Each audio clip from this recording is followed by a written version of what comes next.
Morning, everyone. Very good to be here in beautiful Niagara on the lake. We're joined today by some very special guests. I want to begin also by acknowledging that the lands on which we are gathered are the traditional territories of the Haudenosaunee and Anishinaabe's people, and the great quality of living that we enjoy is directly related to Indigenous friendship, and this is still a place where many First Nations live, gather, and work.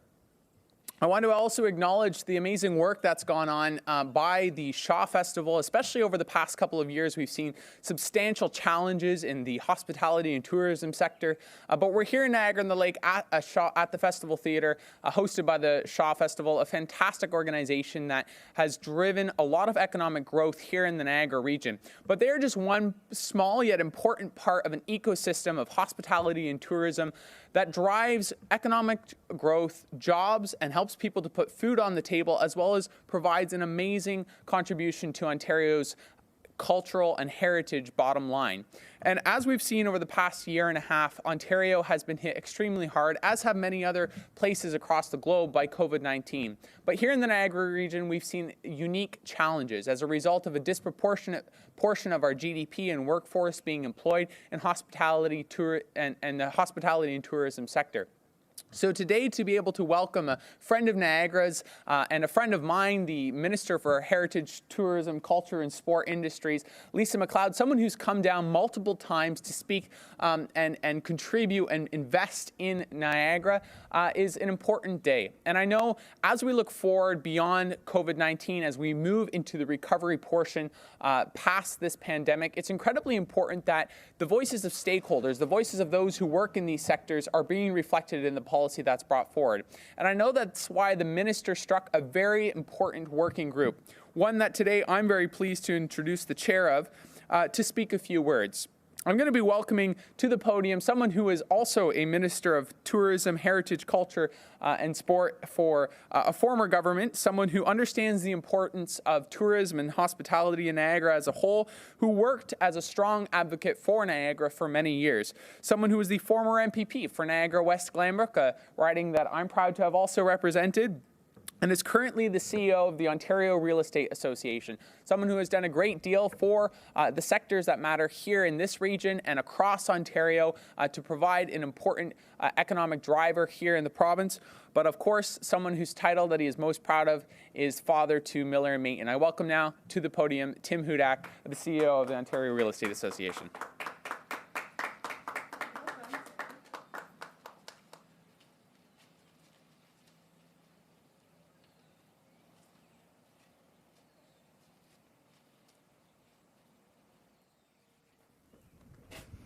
Well, thanks very much, MPP Oosterhoff, for the kind words of introduction. And Minister MacLeod, great to see you again. An honor to be here. Just want to say off the top, Sam, I think you've been knocking it out of the park for the constituents of Niagara West, where I live and have an awesome MPP, and being here today, a terrific champion for Niagara and the men and women who work and live here. And Minister MacLeod has been here so often, as Sam said, helping out our sectors across the board. In fact, I may, Minister, have one of my realtor friends talk to you to help with your accommodation needs, given how much attention you paid the peninsula. But this is about province-wide. And I'm thrilled to be here and had the honor of serving some incredible entrepreneurs, women and men in the tourism and hospitality sector, to put together our Tourism Economic Recovery Task Force report for the Minister.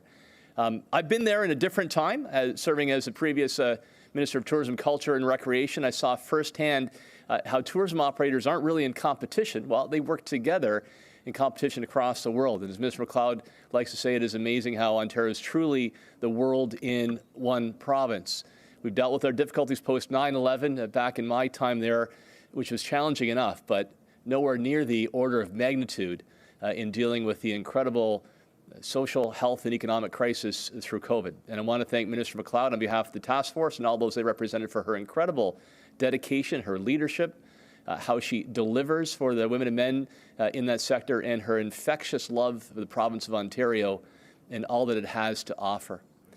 You know, I'll say a few quick words about the task force itself, too. These are people who are preparing for opening. They're preparing to open their doors so all of us can get out and explore our great province and create new family memories. But they in addition to that, dedicated an enormous amount of time to put together this task force, report from all corners of the province and in different sectors under tourism, heritage, and culture. And I want to thank them as their chair for their incredible contributions that we find here today. Similarly, their dedication for a better day for the province of Ontario is incredible and shows how the sector does come together during difficult times to look to a better tomorrow and to welcome people back across this province when it's safe to do so.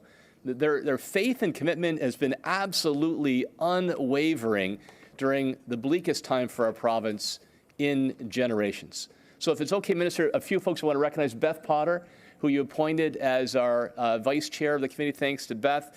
David McLaughlin, Andre Newell, Rob Sampson, who did our subcommittees, and particularly here in Niagara, people that were part of the task force of subcommittees, Serge Felicetti from the city of Niagara Falls, Aaron Dobbin, who is the CEO of the Wine Growers, Anthony Nunziata, the CEO of Tourism Niagara, and Carolyn Hurst, who you recommended, Sam, for the chair of the Ontario Craft Wineries, did a fantastic job. The ingenuity, the creativity, the innovation, and a relentless customer service are all hallmarks of the operators in tourism, culture, and heritage, and they delivered big time in this report. While times have been very challenging, many folks are treading water to keep their operations opening. We want to see consumer engagement return, and that's why the task force is fundamentally optimistic, as the Minister and MPP Oosterhoff are, that there are better times ahead. There's no doubt a significant part of the public want to get back out, explore, rediscover, re-engage with local businesses and attractions once it becomes safe to do so. I count myself in that. Miller, Maitland, Debbie, and I can't wait to get back out after 14 months locked up to rediscover again the amazing attractions this province and the Niagara region have to offer. And Ontarians are eager to create new, lasting memories, reconnect with friends and family, and try out new experiences, events, and attractions of businesses in Ontario's tourism industry. And government can't do this on its own, although government a lead partner. And I commend Minister MacLeod for bringing in other ministries and ministers across government to work in collaboration on this report. But it's really up to us, the citizens of the province of Ontario. The Ontario government will continue to advocate for people to spend locally. We echo that call, and we challenge all Ontarians to come out and enjoy all that our great province has to offer. And I am confident Ontarians will choose to explore this wonderful province of Ontario. The common thread of this challenge is the opportunity in the tourism sector to rebuild itself while encouraging people to create fun, new, adventurous memories with local experiences safely and confidently. And in so doing, this will kickstart Ontario's tourism economy and a broader economic recovery. The tourism industry in our province offers everything that Ontarians are looking for and have so dearly missed over the course of this pandemic. I'll give a couple of highlights and please in Q&A to go into more of the 10 focus recommendations that we're handing off to the minister today. Number one is obviously to emphasize safety in everything we say and do. The government should use the exact same energy and effort to tell Ontarians they told them to stay home during the pandemic, then in turn to tell them to get out and travel, enjoy this province, and create new and lasting memories. And number two is to give Ontarians an incentive to get out of the home and make new local memories. The travel incentive up to 20% is going to be a game changer to encouraging longer stays, seeing more attractions, and seeing more of our great province. It can be and will be the year of the staycation, and the 20% tax credit will help do that. We also recommended a branded Ontario Travel Points card to help in the medium and long term in recovery. We're going to encourage Ontarians and all of the operators to experience our province through new Yours to Discover days, a chance to get together in sectors, to encourage longer stays, to have discounts, to have people stay in various regions of the province. Task Force is also recommending that Ontario businesses spend less time filling out forms and red tape and more time in developing unforgettable experiences for Ontarians and those visiting our province. I commend Minister Premier Ford, MPP Oosterhoff, and the government for what they've done to reduce red tape when it comes to patios, for example, direct delivery of Ontario wine, craft beer, and alcohol. They should keep those changes and go even further. The notion of all-inclusive packages, for example, will encourage more Ontarians to stay here and bring others into the province. To continue to modernize our alcohol laws, our hospitality sector rules, and in gaming, and also reviewing the municipal accommodations tax to open up new exciting opportunities, jobs, and investment. Number 8 on our report is to make nature and outdoor experiences part of the province's solution to physical and mental health changes. That has been a sea change for all of us to enjoy the great outdoors during the pandemic. The government should double down, increase jobs and investment, and encourage more Ontarians to stay that course. It's good for tourism and jobs, and also our mental and physical well-being. And I know a big one for the minister is showcasing the best of Ontario through packaged itineraries and trails. Number 10 in our report. We already have great tours like the Moments of Algoma Group of 7 across our province through Route Champlain, wine tours, beer tours. Increase those and let Ontarians find them all in one place to see that our province is indeed the world in one province. I'll say on behalf of the task force members again, Minister, thank you for your trust in us, your faith, and how hard you're working for the people of the province of Ontario.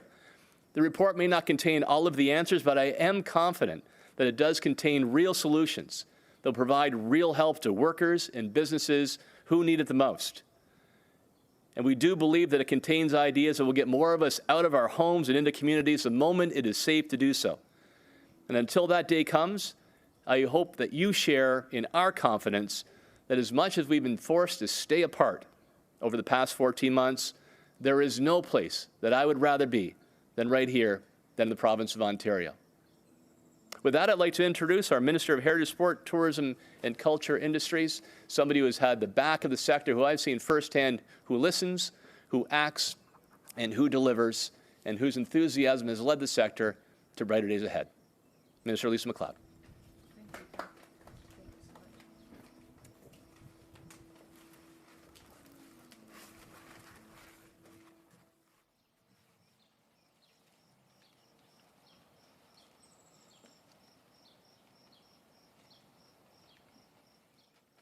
Thank you so much, Tim. I want to first start off by saying thank you to MPP Sam Oosterhoff, who has been a trusted friend and advisor on all matters with respect to tourism over the past 16 months, and he's been doing a tremendous job in standing up for his region, which has been one of the most hardest hit with respect to tourism.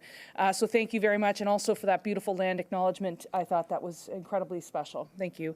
To Tim Hudak, who has been a friend and mentor and advisor to me for the past 15 years, has really stepped up to the plate for the past 15 months in helping guide our ministry and myself in particular through some very difficult days. He became the public voice of many of my multi-sectoral town halls, somebody who has not only represented a region that is reliant on tourism, but has also been in my shoes as a minister who was once doing this job when the borders were closed. And of course, here we find ourselves today in the province of Ontario, looking at a crisis that has lasted longer and has cut more deeper than SARS, 9/11, and the global economic crisis put together. Make no mistake, the sectors of heritage, sport, tourism, and culture industries were the first hit on the 12th of March, 2020. They were hit the hardest, as you can reference, by right here in the region of Niagara, where tens of thousands of people have lost their job. And sadly, we are going to take the longest to recover as a result of being a high-touch, high-volume, and predominantly indoor type of series of sectors. Having said that, I have watched the resiliency and the creativity and the ingenuity of the people within these sectors. And it was evidenced, again, with our Tourism Economic Recovery Task Force, who brought leaders from right across Ontario in all different types of tourism operations together to produce a report that will form the foundation of the 5-year plan that the ministry is going to be releasing later this summer. The visitor economy in Ontario has saw unprecedented losses. In 2020, alongside business closures and rising unemployment, we continue to see some very difficult days ahead, but with a lot of optimism.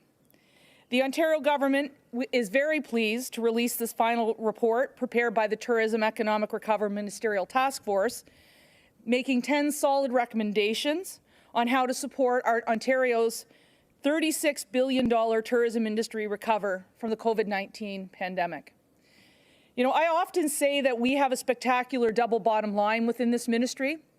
The first is it's our cultural identity. It's our social fabric, and it reminds us of who we are as Ontarians. And in particular, in our tourism sector, we make lasting memories. It's about the pride of people and pride of place. On the other hand, we represent, all told, together, over $75 billion in economic activity. And so while we're here today at the Shaw Centre with our friend Tim Jennings, not only is the Shaw Festival a cultural icon within this country, it is a major economic generator. And so that $76 billion in economic activity has been hit hard. It's fragile. And that's why the task force that was headed by Tim Hudak, our former MPP, who served as the Minister of Culture, Tourism and Recreation from 2001 to 2002, was important. The mandate of the task force included providing strategies and advice that will help position Ontario and its local communities as destinations of choice for travel, as well as identifying travel and tourism incentive products and experiences that enhance destination development.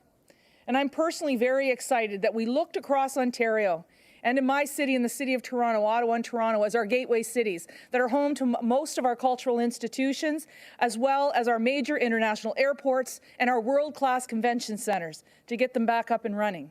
Looking at our signature destinations like Niagara Falls, Muskoka, Northern Ontario, Gananoque in the Thousand Islands, the Southwestern Corridor in Ontario, and of course, Central Ontario. And then, of course, looking at itineraries and encouraging Ontarians to stay local and have pride of place and pride of product. And, Tim was talking a little bit about our breweries and our wineries, and that's why I'm excited that as a result of the recommendations of the task force, we've started to enact some of these key recommendations. I can tell you we are working hard at reducing red tape for tourism businesses, and that's why we took a multi-ministerial approach, bringing in ministers from other portfolios, including from small business and red tape reduction. We talk a lot about restoring consumer confidence in visitors through collaboration between public health officials and the tourism industry, and I can assure you that I've already reached out to Dr. David Williams and Dr. Steiny Brown, not only seeking advice on the reopening of our sectors, but encouraging them to stand up and be proud Ontarians and get out there when it's safe to do so. We need our public health officials to know that they are supported and that we appreciate their work, but we also need them as well to let people know when it's safe to travel, safe to dine in a restaurant, safe to stay in a hotel, safe to go to a tourism attraction, that they're enjoying it too. And we also want to encourage Ontarians to experience the province through industry-coordinated travel days, and this is something that the ministry is currently exploring. The report also suggests new opportunities to showcase the best Ontario has to offer through itineraries, packages, and trails that will make it easier to find local Ontario products and experiences. And I could say the reason we are here today with Tim Jennings is I've asked him to lead a strategy along with others across Ontario on a playhouse and theatre strategy. We're doing the same with Craft and Culinary Tourism Alliance. We're doing the same with our Music City strategy with the Canadian Live Music Association. I couldn't be more proud of the sectors that I represent and the people that are represented within them. They have the creativity to inspire us so that we will have a more refined, authentic tourism experience post-COVID-19. And that's why I will carefully review the task force's recommendations. They will be critical to the development of the ministry's strategic 5-year plan, and I know that they will help encourage essential sector transformation. We got this. Ontario has gone through an unprecedented global public health pandemic, but brighter days are ahead. I encourage all Ontarians to get vaccinated. So the more quickly we can see the ICU numbers go down, hospital capacity relieved, and vaccination numbers go up, that people can visit Niagara on the Lake. They can take in a performance at the Shaw Festival. They can visit the historic and iconic Niagara Parks Commission. And they can once again make memories for themselves and their families. And today's recommendations from our task force are a good sign that brighter days are indeed ahead. I'd now like to call on my friend Tim Jennings from the Shaw Festival, who can talk a little bit about what they're doing here in terms of adaptation for their performances, but also the work that he hopes to lead with our ministry on how to encourage more people to take in iconic cultural institutions such as his. Thank you, ladies and gentlemen.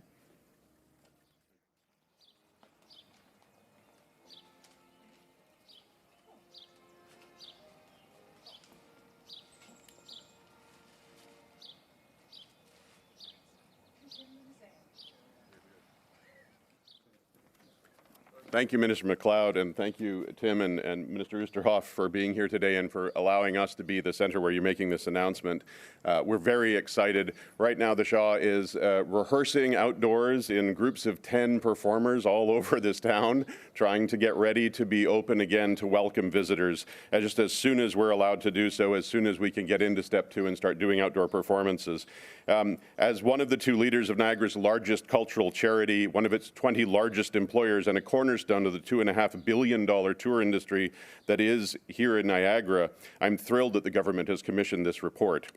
Arts and culture tourism is an essential part of the overall tourism economy and one that punches well above its weight in terms of economic amplification. Arts tourists stay for long periods of time and invest in a lot of other activities, eating at local restaurants, staying at our hotels, visiting wineries, especially down here in Niagara-on-the-Lake, markets and local shops, and enjoying many other tourism destinations. It is essential that cultural tourism be given the resources to help Ontario build back quickly and to new heights. We know that the economic impact of tourism on rural markets outweighs our urban counterparts, and in Niagara region, 25% or more of all jobs are directly related to tourism, primarily in arts and culture and hospitality industries. We also know, in working alongside the Minister and her staff throughout the last 16 months, that she shares these thoughts and interests and is committed to keeping our sector healthy and to help Ontario recover. And with that, I would like to thank Minister MacLeod, her staff at the Ministry for all of their efforts over the last year especially, and Tim Hudak and his task force for their work in bringing this report forward. I'd also like to thank Minister Oosterhoff and his team, but all the MPs in this area for all of their incredibly hard work. These governments have done a great job, I think, of working together, always occasionally pushing each other, but doing a really excellent job of trying to move things forward, and we're very proud of them down here in Niagara. I'm really excited to read and excited to see the report and excited to see tourists returning to Niagara and to the Shaw as we help reopen the province, and we will be meeting with a lot of other stakeholders across the arts and culture sector to develop a plan that we can recommend to the province on how to move through the next 5 years as we reopen Ontario. Thank you.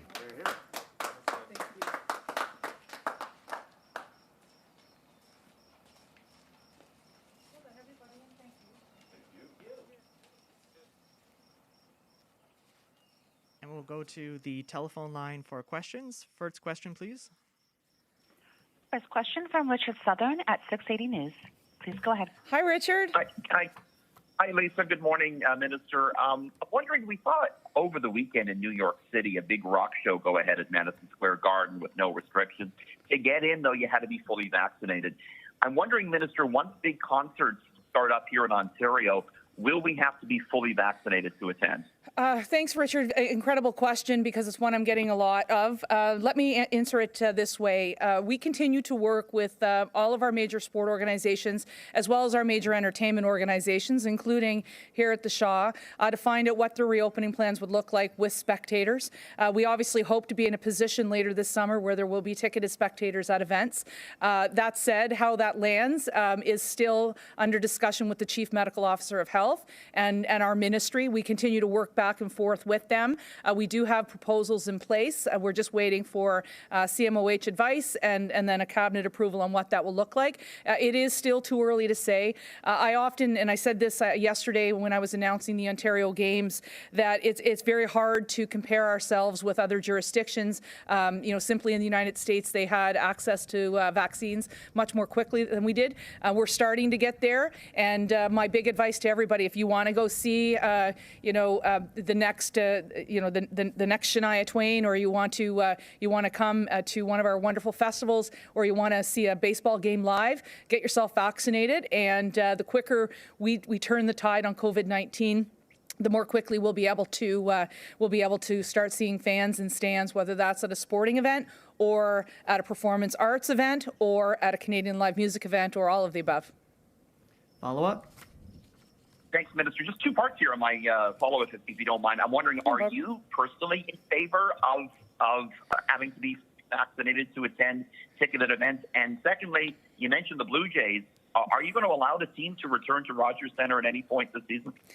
Yeah, two excellent questions. First of all, I'm encouraging all Ontarians to get 2 doses of the vaccine as quickly as they possibly can when it is safe to do so based on medical and professional advice. And I certainly will be getting 2 doses. And I think, we'll continue to look at jurisdictional scans and evidences of body, here and elsewhere to see what has worked and what hasn't. So, I'm encouraging strongly. Secondly, last week we announced an accelerated return to play for our professional sports organizations that would and our elite amateur athletes, and so that does include the Blue Jays. So the Blue Jays and the Raptors are welcome home anytime, provided the federal government allows them the same conditions that are provided for with the NHL, and that has to do with the border. But in terms of the Blue Jays, we've cleared them to let's play ball back home in Toronto. We'll go to the next question. Next question from Colin DeMello at CTV News. Hey, Colin. Hello, good morning, Minister. I'm not used to you covering my stuff. Well, here I am. Under Step 3, a lot of the attractions, the indoor attractions, are going to have a capacity limit. I'm wondering if you can tell us exactly what that capacity limit is going to be, and when do you think we're going to get to 100% capacity?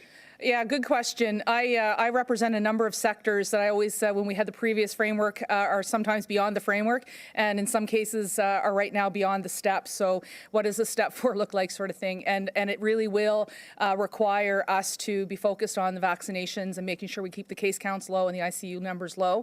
We're starting to get there, and I'm incredibly encouraged. With respect to percentage and capacity limits, I'm still working on that. There will be more clarification. I will be hosting a technical briefing tomorrow afternoon with respect to some of the regulatory changes on Step 2. And so really looking forward to that. I'll let the Premier, obviously, and the Health Minister make those decisions. But we certainly are working with industry and bringing their concerns to the health table. And we are continuing to work with the health table on how we can best look at things like capacity limits within a museum or a gallery, and what a ticketed event would look like with spectators inside and out. So those conversations are ongoing, and when the Chief Medical Officer of Health clears it, Colin will make sure that my sectors know, but also that the media does as well. Follow up. Thank you. The next question is for both you and Mr. Hudak. Mr. Hudak had mentioned that there should be some kind of a multi-year financial plan for a lot of these tourism operators. I'm wondering what you, Minister, think that amount should be, or whether there is a commitment in terms of that amount. And Mr. Hudak, same question to you. How much money should there be in the pot to help these businesses survive? Sure, I can tell you where we've started. Obviously, we have executed on our agenda already with the $150 million travel incentive, which we expect will generate economic activity and stimulate the economy. So that's $150 million. There's $100 million in a small business grant for tourism and travel, and then an additional $100 million I'll be rolling out for tourism recovery. In addition to all of that, we've repurposed $105 million in new money, actually, for the Ontario Trillium Foundation to get out to our hardest hit sectors so that they would be able to apply, and I believe the Community Building Fund will be opening up soon. That was first announced in the fall budget. We also are working with other sectors and ministries so that you'll see that there will be enhancements, for example, to Ontario Parks through the Ministry of Environment, through the Ministry of Agriculture. There is substantial funding as well for agritourism. And so our 5-year plan will build on that commitment, and we continue to get targeted investments out into the sectors. And so I believe, we're going to have to see, we are getting almost $1 billion out the door this year through my ministry as well as additional ministries, and we'll continue to remain focused on ensuring Ontario visitors, whether they're from here or, as I suspect, full-on capacity in 5 years' time when the borders are reopened and we're fully back to our normal standards operating procedures. But I think that we do have a significant amount of money flowing, and now it is making sure that the 5-year plan is fully funded, and I'm confident that it will be when we release it later this summer. So I'll now hand it over to Minister Tim Hudak. Minister. Minister? Yes, we've got to make sure.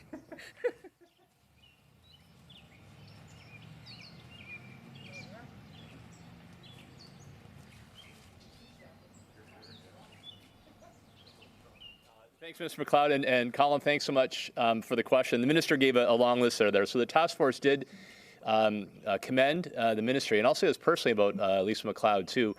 You've done like 14, 15 total town halls higher now? Okay, I think I was part of those as hosting 14. So she's done at least a dozen and a half of town halls with tourism leaders. And if you're in a sector and you want somebody who's going to be a scrapper, on your behalf, you want Lisa MacLeod in your corner. It's incredible how she took those ideas, Colin, brought them to the cabinet table, and now has had over $1 billion, like $1 billion in funding to help out the sector. So the task force recognized that. A lot of the programs the minister told you about will help the tourism sector recover. These programs have been a lifeline during shutdown and can help them transition to brighter days ahead. One thing, to your question, I'll call your attention to as well, that the task force did recommend a conventions and business events fund.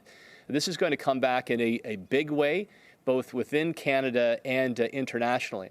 The task force recommends that this would help position us for recovery with Ontarians, in the short term as a main focus, and then medium, long term, other Canadians, Americans, international travelers.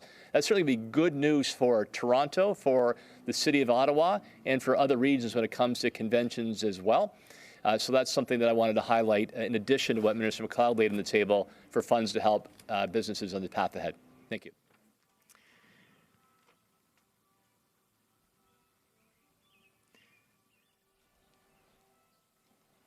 Thank you. And we'll go to the final question. Last question from Justin Dunk at CHCH. Hey, Please Justin. go ahead.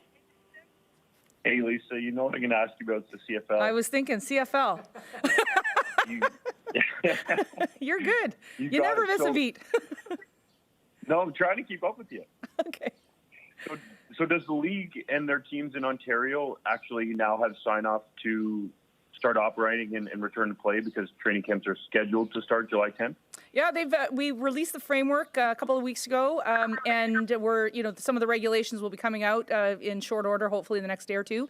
That's imminent, and making sure that they can, meet the thresholds and the criteria that has been set out. They've certainly been around the table, and we've been working with all three CFL teams. So obviously Mark Gowdy with the Ottawa Sports Entertainment Group, which owns the Red Blacks, Nick Eves of the Chief Venues Officer with MLSE, who looks after the Argos, and of course Scott Mitchell, who is with the Ticats. So we continue to have conversations with them.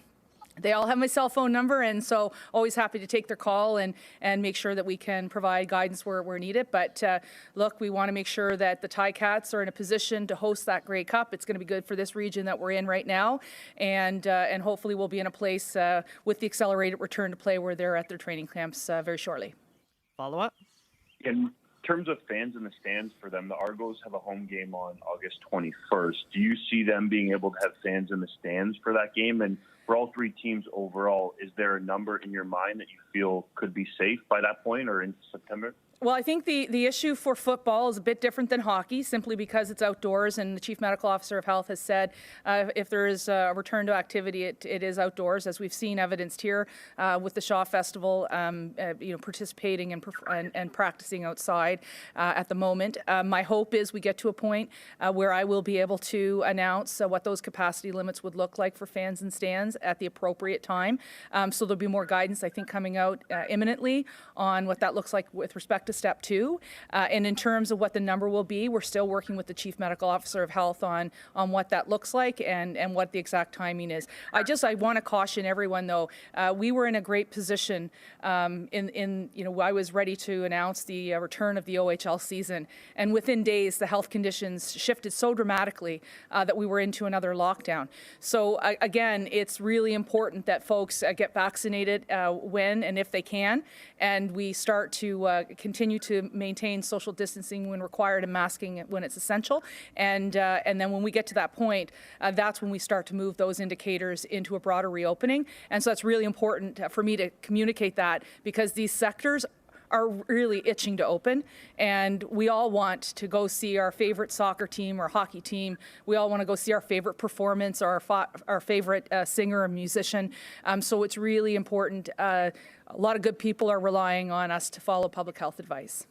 Thanks. Thank you, everyone.